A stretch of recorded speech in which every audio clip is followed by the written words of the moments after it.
معاك فلوس تشتري ايفون، هل ده معناه انك محتاجه ولا عايزه ولا هو مجرد طلب؟ الفرق بين الثلاث حاجات دول هو اللي بيحدد نجاح اي منتج في السوق. لو انت مهتم بالتسويق فالفيديو ده مهم ليك، عشان انا النهارده هتكلم عن الفرق بين النيد والوونت والديماند بشكل بسيط هيخليك تفهم التسويق بشكل احسن. أول حاجة وهي النيد أو الاحتياج، وهو أي شيء أساسي موجود في حياتك ولازم يكون موجود علشان تقدر تكمل الحياة بشكل طبيعي، زي مثلا الأكل والشرب، دي حاجة أساسية وكلنا لازم محتاجينها علشان نقدر نكمل الحياة. بس في برضه حاجات تانية تعتبر احتياجات، زي مثلا إن أنا محتاج تليفون أو موبايل علشان أقدر أتواصل مع الناس اللي أنا أعرفهم.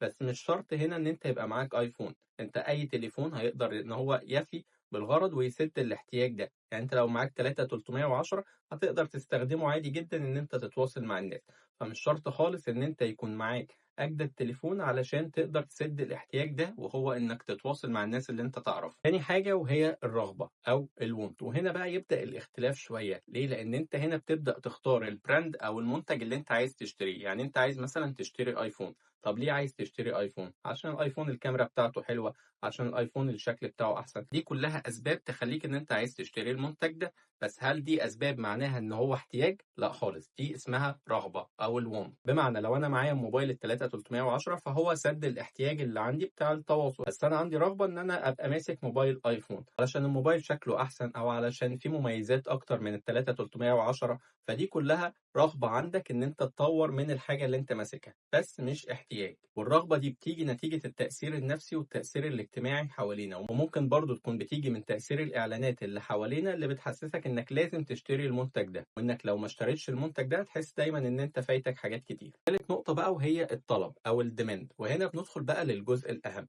مش كل واحد عايز يشتري ايفون هيعرف طبعا يشتري الايفون.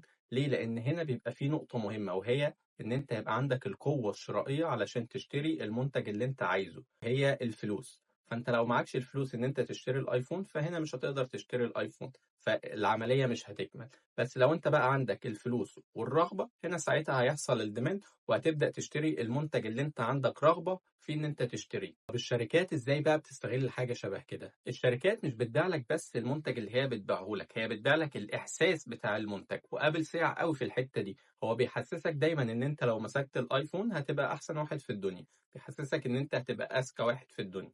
هو هنا بيبيع لك الإحساس اللي هيكون عندك لما تستخدم المنتج بتاعه، مش بيبيع لك المنتج ذات نفسه. برضه بتلاقي عروض وتسهيلات تقسيط كتير على المنتجات دي. ليه؟ علشان هو هنا بيحاول يسهل لك الدنيا ويحول الرغبة اللي عندك لديمنت، فتقدر تشتري الحاجة اللي انت عايزها. فالخلاصة قبل ما تاخد قرار الشراء محتاج تسأل نفسك شوية أسئلة. هل ده فعلا احتياج أساسي ولا دي مجرد رغبة عندك ان انت عايز تشتري المنتج ده؟ ولو هي رغبة، هل المنتج اللي انت جبته ده فعليا هتستفيد منه ولا مجرد هتجيبه مرة واحدة وما تستخدمهوش تاني؟ لو قررت تشتري المنتج ده هل فعليا انت معاك الفلوس اللي هتقدر تشتري بيها المنتج ده، ولا هتدخل نفسك في دوامة مصاريف وأقساط ملهاش لازمة؟ أنا أعرف ناس كتير معاها آيفون وما بيستخدموش فعليا 50% من الإمكانيات اللي موجودة فيه. لو عجبك الفيديو أول مرة تشوفني ما تنساش تدعمني بلايك وفولو.